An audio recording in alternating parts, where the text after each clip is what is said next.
O que vem na cabeça quando a gente pensa em ovelhas? Se eu tiver que adivinhar, eu diria que para muita gente a imagem é de um animal delicado, quase frágil, né? Aquele que adoece fácil e, como dizem no campo, morre por qualquer coisa. Mas e se essa ideia, tão comum, estiver fundamentalmente errada?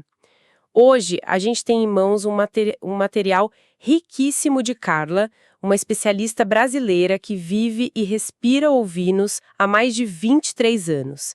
Ela é criadora, zootecnista, veterinária e a tese central dela vira isso tudo de cabeça para baixo. Ela afirma com todas as letras: a ovelha não é frágil. O que pode ser frágil é o manejo.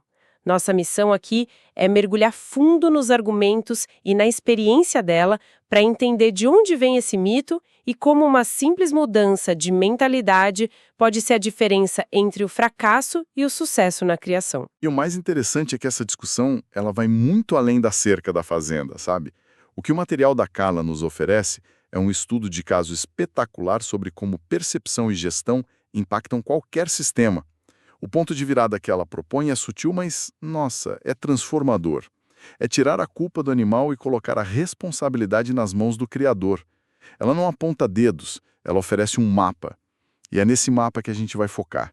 Em como ela desconstrói pacientemente o mito da fragilidade e nos apresenta um plano de ação prático, quase uma filosofia baseada em observação, nutrição e, acima de tudo, prevenção.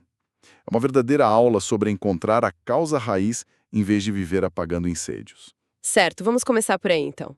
Por que essa fama de animal frágil pegou tanto? Se a Carla, com toda essa bagagem, diz que não é verdade, de onde isso surgiu? A resposta dela é a chave de todo o quebra-cabeça e revela algo muito profundo sobre a natureza desses animais. A ovelha nas palavras dela, ela adoece calada. Ela esconde os sinais de doença até o último momento. Isso não é fraqueza, né? É justamente o contrário. É um mecanismo de sobrevivência extremamente refinado. Adoece calada. Isso é bem contraintuitivo. A gente espera que um animal com dor demonstre essa dor, né?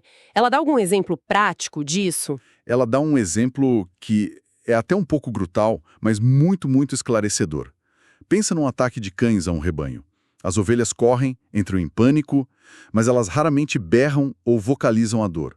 Um bovino ferido berra, um humano grita. A ovelha não. Ela faz uma analogia perfeita. Um ser humano com uma gripe forte se entrega, vai para a cama, reclama.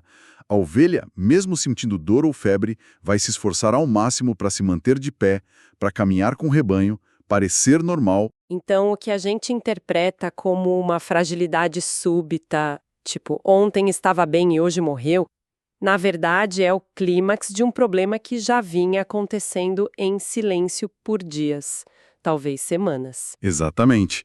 Aquele comportamento é uma estratégia para não se destacar como uma presa fácil para predadores. Um lobo na natureza não vai atrás do animal mais forte do grupo. Ele procura o que está mancando, o que ficou para trás. Ao esconder a doença, a ovelha está usando sua principal ferramenta de defesa.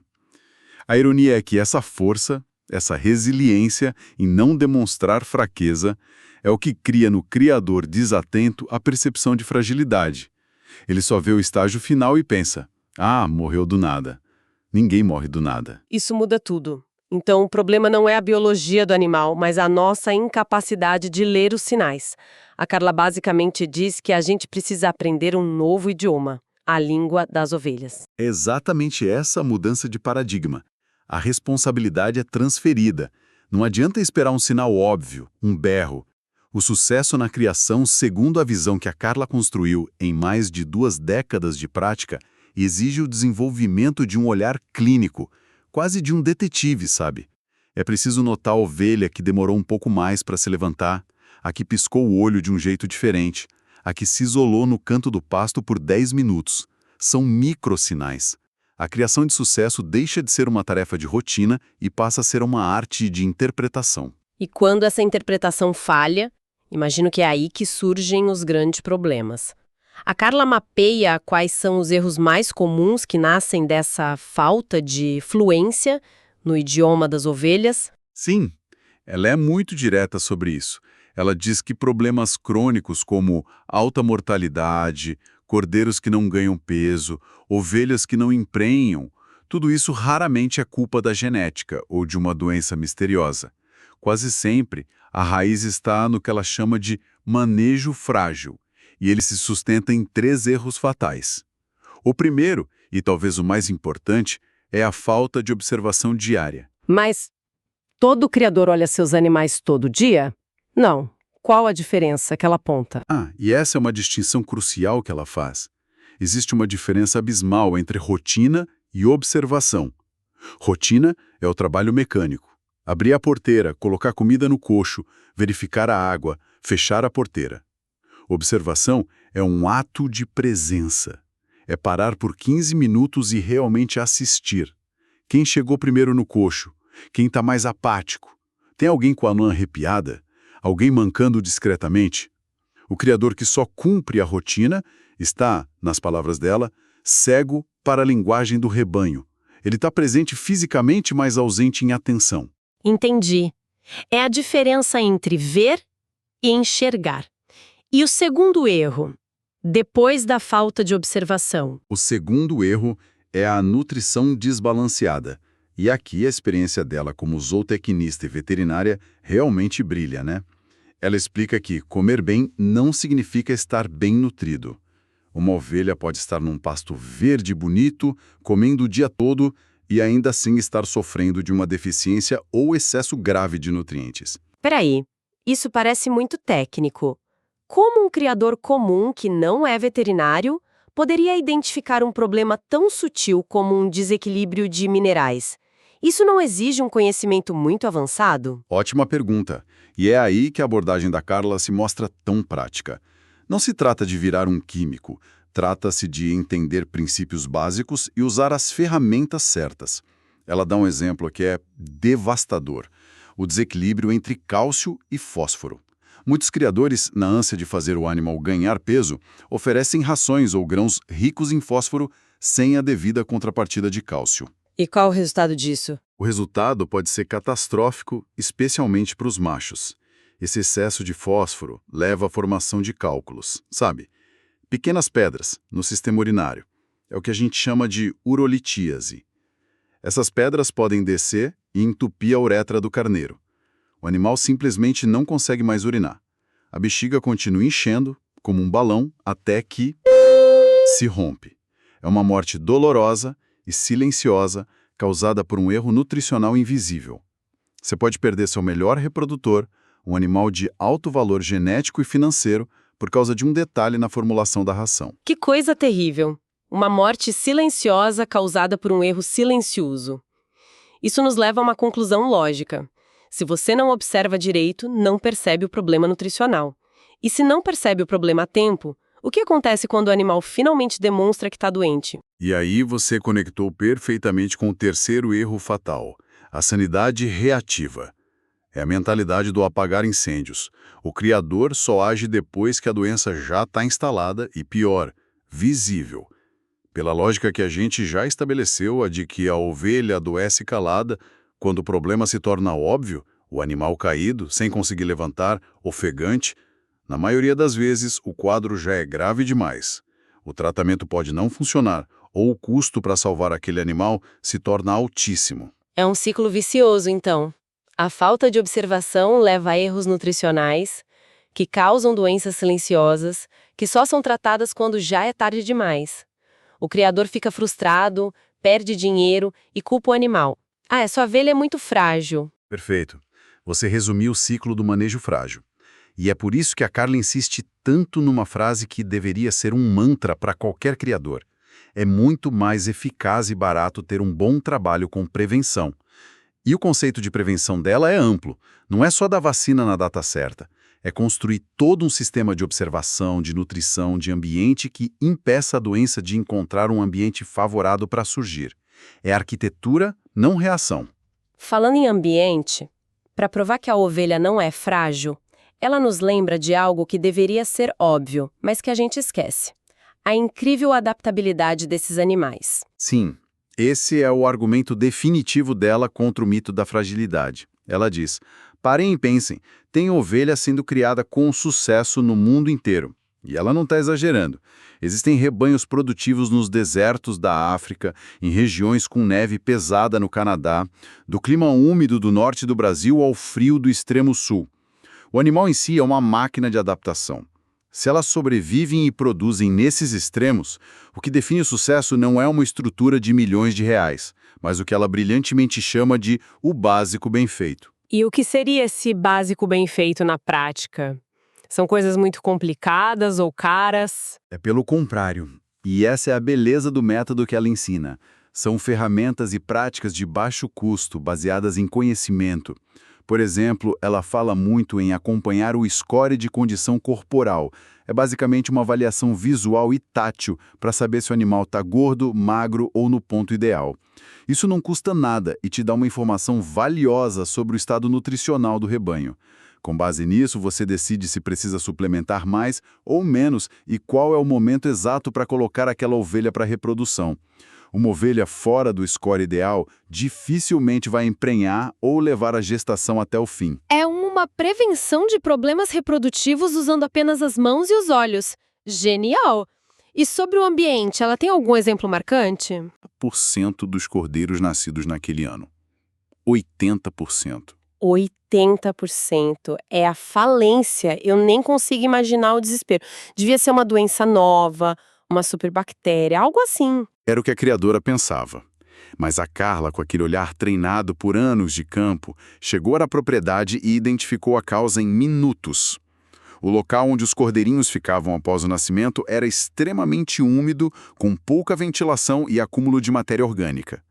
Era um ambiente perfeito, um paraíso para a proliferação de um parasita chamado Aimeria, que causa coccidiose, uma diarreia fartíssima que desidrata e mata cordeiros muito rápido.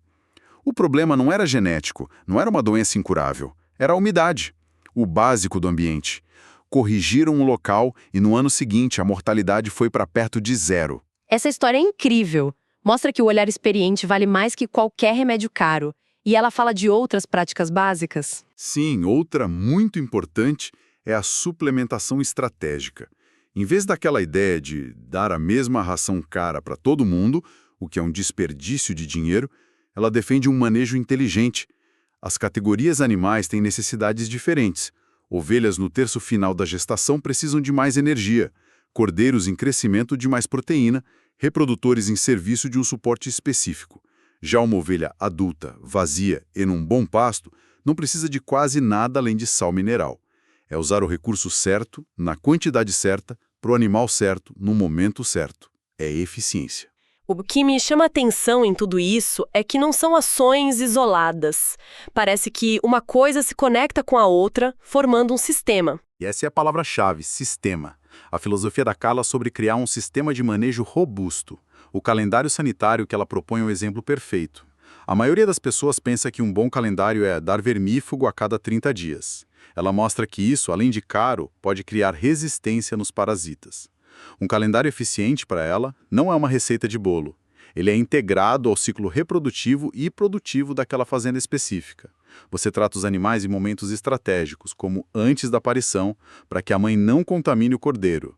Você não dá remédio por dar, você dá com um propósito claro dentro de um plano maior. Ok, então depois de desconstruir o mito, apontar os erros e mostrar a solução do básico bem feito, como a Carla resume o plano de ação, para o criador que está ouvindo agora e se identificou com a situação de viver no sufoco, quais são as atitudes práticas para começar essa transformação? Ela resume em 3 atitudes essenciais.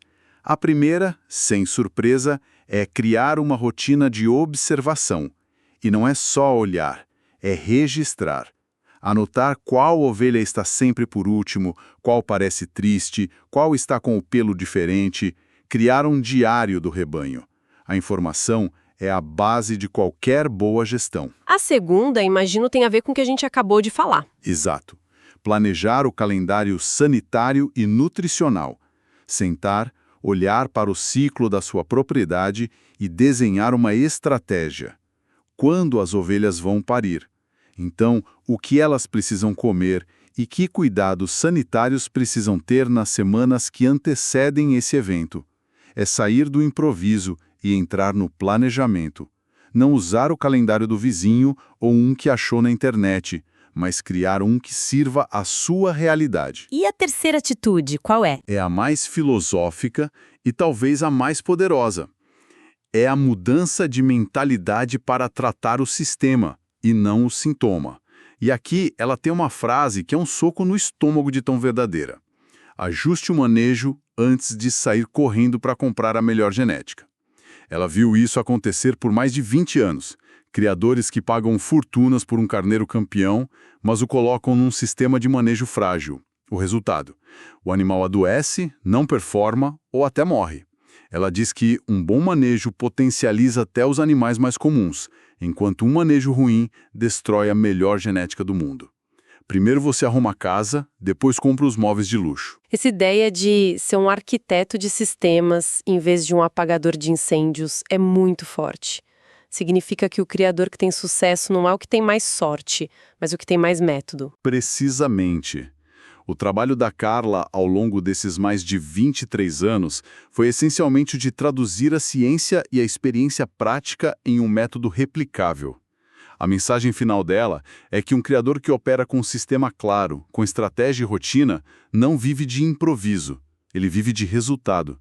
E mais importante, ele dorme em paz porque sabe que construiu uma base sólida que protege seus animais e seu investimento. Recapitulando essa nossa conversa, então, a jornada foi reveladora.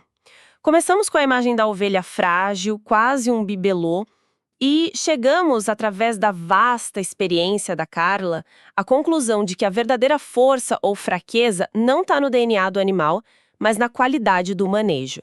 Descobrimos que ovelhas são, na verdade, incrivelmente resistentes e que prosperam quando o criador aprende a decifrar sua linguagem silenciosa e aplicar com consistência os fundamentos de observação, nutrição e prevenção. Exato. E a análise do conhecimento da Carla nos deixa uma lição que vai muito além da ovinocultura.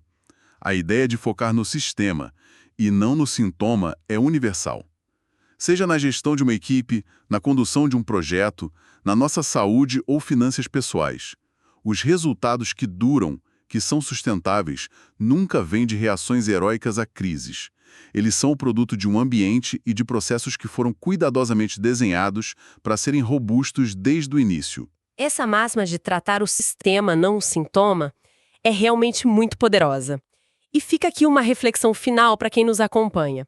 Em que outra área da sua vida, profissional ou pessoal, a aplicação dessa mesma filosofia de manejo, que se baseia em observação atenta, em planejamento estratégico e num foco incansável na estrutura fundamental, poderia transformar o que hoje parece ser uma fragilidade em uma fonte inesperada de resiliência e sucesso?